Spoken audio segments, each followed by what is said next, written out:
اللہ تعالیٰ کے دین کی خاطر تیسرا سفر آپ نے شمال کی طرف کیا. اتنا لمبا سفر کیا کہ آپ ایک مقام پر 2 پہاڑوں کے درمیان پہنچ گئے، اور وہاں کے جو لوگ تھے وہ آپ کی زبان نہیں سمجھتے تھے. تو مفسرین نے لکھا ہے کہ بالواسطہ یا بلا واسطہ. بالواسطہ یعنی کسی ترجمان کے ذریعے، اور بلا واسطہ یعنی آنکھوں کے، سر کے یا ہاتھوں کے اشارے سے آپ نے ان کے ساتھ گفتگو فرمائی. تو معلوم یہ ہوا کہ انہوں نے ایک شکایت کی تھی کہ یہاں ایک قوم رہتی ہے جس کا نام ہے یاجوج اور ماجوج. وہ لوگ ہمیں بہت ہی نقصان پہنچاتے ہیں، ہمیں بہت ہی تنگ کرتے ہیں، ہماری فصلیں تباہ و برباد کر جاتے ہیں، اور ہماری کئی عزیزوں کو کھا جاتے ہیں. اس طرح کے اور بہت بے شمار نقصان پہنچاتے ہیں. قالو، ان لوگوں نے عرض کی، یا ذوالقرنین، اے حضرت ذوالقرنین، ان یاجوج و ماجوج، بے شک یاجوج اور ماجوج ایسی بدبخت قوم ہے ہمارے یہاں رہتی ہے. مفسدین فی الارض، وہ قوم کے لوگ جو ہیں وہ زمین کے اندر فساد کرتے ہیں، یعنی اس علاقے کے اندر وہ بہت فساد کرتے ہیں. تو ان کا کچھ سدباب کیجئے، ہم آپ کے ساتھ معاونت کریں گے، تو آپ کچھ ہمارے ساتھ معاونت کیجئے. فَهَلْ نَجْعَلُ لَكَ خَرْجًا، ہم آپ کو کچھ سامان پیش کرتے ہیں، کچھ چیزیں پیش کرتے ہیں، تو ان چیزوں کے ذریعے اور اس سامان کے ذریعے ہمارے اور ان کے درمیان ایک دیوار کھڑی کر دیں. الا ان تجعل بیننا و بینہم سدا، وہ دیوار کھڑی کر دیں، دیوار بنا دے تاکہ یہ یاجوج اور ماجوج کے لوگ جو ہیں وہ دیوار کو کراس نہ کر سکیں، وہ ہم سے دور رہیں اور ہم ان سے بچتے رہیں. حضرت سکندر ذوالقرنین نے ان سے پھر کچھ سامان منگوایا، پتھر منگوایا، اور اس کا لوہے کی چادریں وغیرہ منگوائیں، اور اس طرح کے سامان وغیرہ منگوائے. تو آپ نے یہ بھی بات ارشاد فرمائی، قال ما مکنی فیہ ربی خیر، میرے رب نے جو مجھے قابو عطا فرمایا ہے، جو مجھے قدرت عطا فرمائی ہے، وہ تو بہت ہی بہتر ہے. یعنی اللہ پاک نے حضرت اسکندر ذوالقرنین کو بہت سی صلاحیتیں اور بہت سی خوبیاں عطا فرمائی تھیں، لیکن آپ نے یہ ارشاد فرمایا فَأَعِينُونِي بِقُوَّةٍ، آپ بھی میری مدد کریں اپنی قوت کے ساتھ. مطلب یہ ہے کہ میں بھی کام کرتا ہوں اور تم بھی میرے ساتھ محنت کرو، مشقت کے ساتھ میرے ساتھ دیوار کے معاملے میں تعاون کرو. حضرت اسکندر ذوالقرنین نے ارشاد فرمایا اجعل بینکم و بینہم ردما، تو میں تمہارے اور ان کے درمیان ایک بلند اور مضبوط دیوار بنا دوں گا. آتونی زبر الحدید، تو جاؤ جا کے لوہے کی چادریں لے کے آؤ. لوہے کی چادریں جب آپ نے لانے کا حکم دیا تو وہ جا کر لے آئے، لا کر پیش کر دیں. حتی اذا ساوا بین الصدفین، تو آپ نے مل کر یعنی بہت کھدائی کی نیچے، یہاں تک کہ پانی نکل آیا. اتنی گہری کھدائی کی کہ پانی نکل آیا، اور وہاں آپ نے پتھر ڈالا. لکڑیاں ڈالیں اور جو جو کچھ ڈالا جا سکتا تھا ڈالا. پھر لوہے کی چادروں کے ساتھ آپ نے وہاں دیوار بنا دی, اور دیوار بنانے کے بعد جو کچھ کھلا وغیرہ رہتا تھا, کوئی سوراخ وغیرہ رہتے تھے, تو آپ نے فرمایا کہ قَالَ انفخوا حَتَّى اِذَا جَعَلَهُ نَارًا, تو آپ نے ارشاد فرمایا کہ اس کے قریب آگ جلاؤ. آگ جلائی تو فرمایا پھونکے مار مار کر یا کسی ایسی چیز سے آگ کو دہکاؤ, بڑکاؤ اس کو. آگ اتنی کو جلائی, اس آگ کو اتنا دہکایا بڑکایا کہ وہ جو لوہے کی دیوار تھی وہ بھی آگ کی مانند بن گئی. ایک وقت ایسا آیا کہ وہ دیوار جو تھی لوہے کی وہ بھی آگ کی طرح اتنی گرم ہوگی کہ کوئی اس کے قریب نہیں جا سکتا تھا.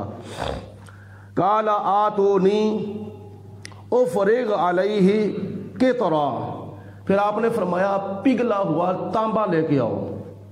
تانبا جب لائے تو آپ نے اس دیوار کے اوپر ڈال دیا. وہ سارے سوراخ ورلیں جتنے بھی بیچ میں تھوڑے بہت خلا تھے وہ بھی سارے کے سارے بند ہو گئے.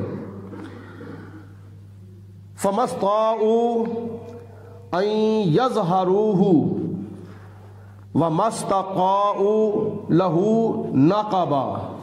نتیجہ یہ نکلا, آپ نے فرمایا کہ اب یہ یاجوج اور ماجوج کے لوگ جو ہیں یہ دیوار کے اوپر چڑھ بھی نہیں سکیں گے اور دیوار کے اندر سوراخ بھی نہیں کر سکیں گے.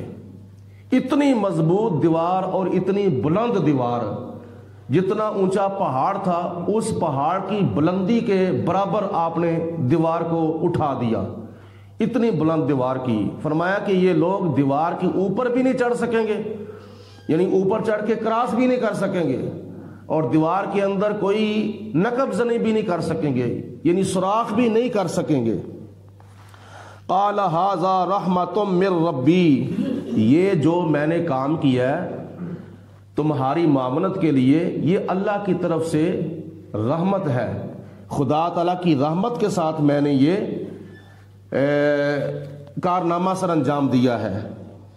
قال جاء وعد ربی, جب میرے رب کا وعدہ آ جائے گا, یعنی قیامت جب آ جائے گی, جو میرے رب نے وعدہ کیا ہے, جو ٹائم مقرر کیا ہے, جب وہ ٹائم آ جائے گا, جب میرے رب کا وعدہ آ جائے گا, جعلہ دقا, تو یہ دیوار جو ہے یہ ریزہ ریزہ ہو جائے گی, ٹکڑے ٹکڑے ہو جائے گی. وکان وعد ربی حقا, اور میرے رب کا جو وعدہ ہے وہ سچا ہے, اس کے اندر کسی قسم کا کوئی شک نہیں ہے.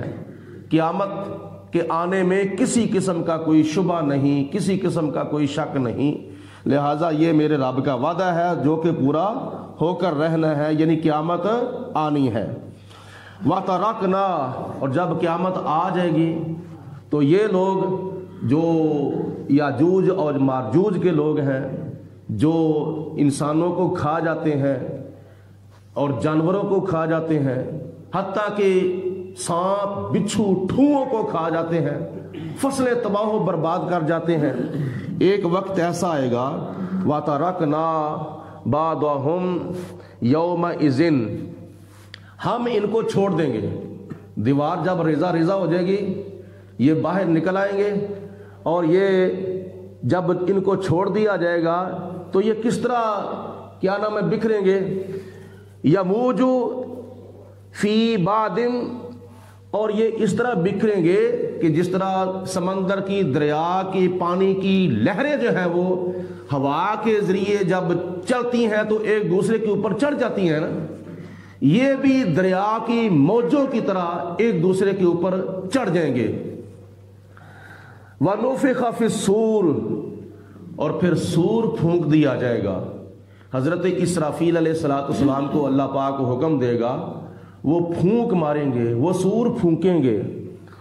فَجَمَعْنَاهُمْ جَمْعًا, تو قیامت کے دن ہم ان سب کو محشر کے میدان کے اندر جمع کریں گے, ان کا حساب و کتاب لینے کے لیے ان کو جمع کریں گے۔ جب حساب و کتاب ہو جائے گا، کافروں اور مسلمانوں کا فیصلہ ہو جائے گا، جنتیوں اور جہنمیوں کا فیصلہ ہو جائے گا کہ کون کون جنتی ہے، کون کون جہنمی ہے، تو جہنمیوں کے اندر یہ لوگ بھی ہوں گے، یاجوج اور ماجوج کے۔ تو اللہ پاک فرماتا ہے قیامت کے دن حساب و کتاب کے بعد کیا ہوگا، وَأَرَدْنَا جَهَنَّمَ يَوْمَئِذٍ، پھر ہم جہنم کو پیش کریں گے۔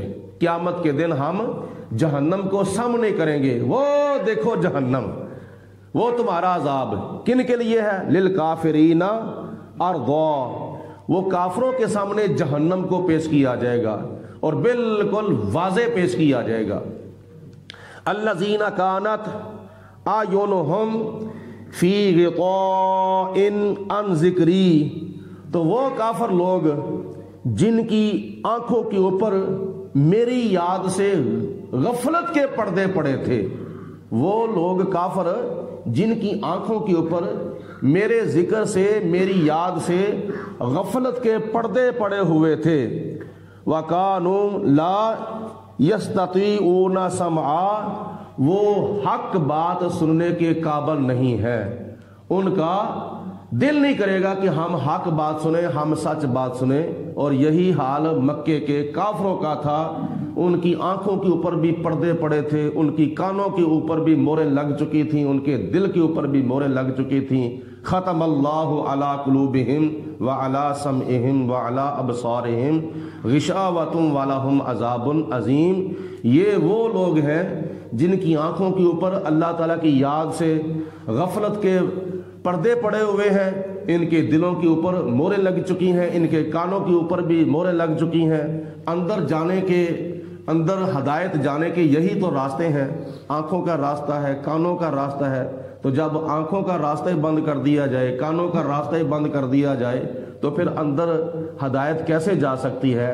جب کمرے کا دروازہ بند کر دیا جائے تو نہ بندہ باہر سے اندر آ سکتا ہے، نہ اندر سے باہر جا سکتا ہے۔ تو اللہ پاک کی ذات نے ان کے دل کے دروازے ہی بند کر دیے تھے۔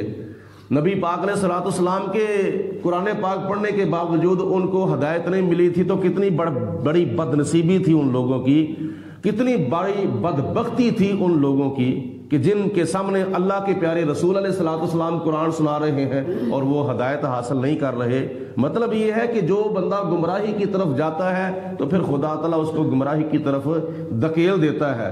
تو جو غفلت کو چھوڑ کر اللہ تعالیٰ کی رحمت کی طرف آتا ہے، تو نبی پاک علیہ الصلوۃ والسلام فرماتے ہیں اگر تم ایک قدم اللہ کی طرف آؤ گے، اللہ کی رحمت تمہاری طرف 10 قدم چل کے آئے گی۔